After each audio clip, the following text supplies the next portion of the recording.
તો ભાજપના કાર્યકર્તા વોટર્સને ઉચકીને ત્યાં લઈ જાય છે અને પોલીસ જે દરવાજા પર ઊભી છે એ એમને જવા દે છે. અમારા જે ઉમેદવારો છે એમને બહાર કાઢે છે. કેમ?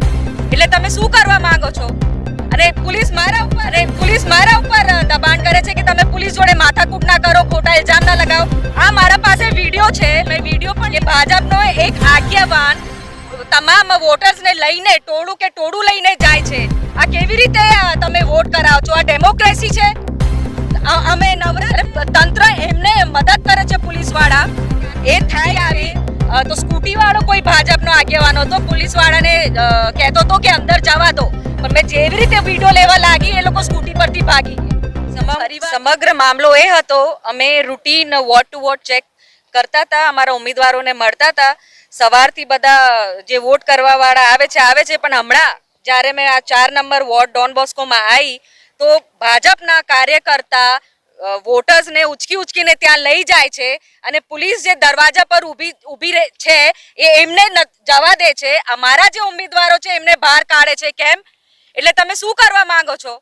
અને પોલીસ મારા ઉપર દબાણ કરે છે કે તમે પોલીસ જોડે માથાકૂટ ના કરો, ખોટા ઇલ્ઝામ ના લગાવો. આ મારા પાસે વિડીયો છે, મેં વિડીયો પણ લીધું કે ભાજપનો એક આગેવાન તમામ વોટર્સને લઈને ટોળું લઈને જાય છે. આ કેવી રીતે તમે વોટ કરાવો છો? આ ડેમોક્રેસી છે? અમે નવરા છે અહીંયા, અમારા ઉમેદવારોને બહાર કાઢે છે અને તંત્ર એમને મદદ કરે છે પોલીસ વાળા.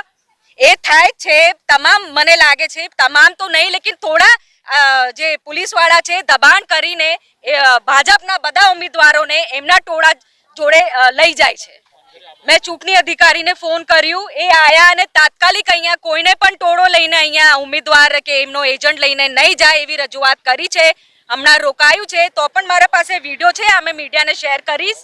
અમે જેવી રીતે કાઢવા લાગી તો એને બહાર કાઢ્યો, અધરવાઇઝ એને અંદર જવા દેતા હતા. અને ત્યાંથી સ્કૂટી આવી તો સ્કૂટી વાળો કોઈ ભાજપનો આગેવાન હતો, પોલીસ વાળાને કહેતો હતો કે અંદર જવા દો, પણ મેં જેવી રીતે વિડીયો લેવા લાગી એ લોકો સ્કૂટી પરથી ભાગી ગયા.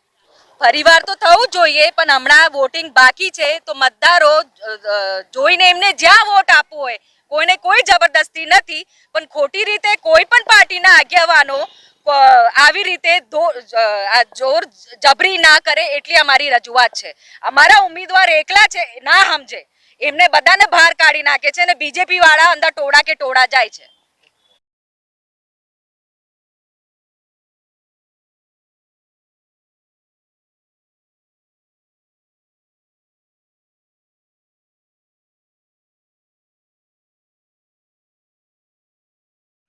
છોટાઉદેપુર સહિત રાજ્ય, દેશ અને દુનિયાના સમાચાર જોવા માટે સબસ્ક્રાઈબ કરો તીર સમાચાર અને બેલ આઇકોન જરૂર દબાવો.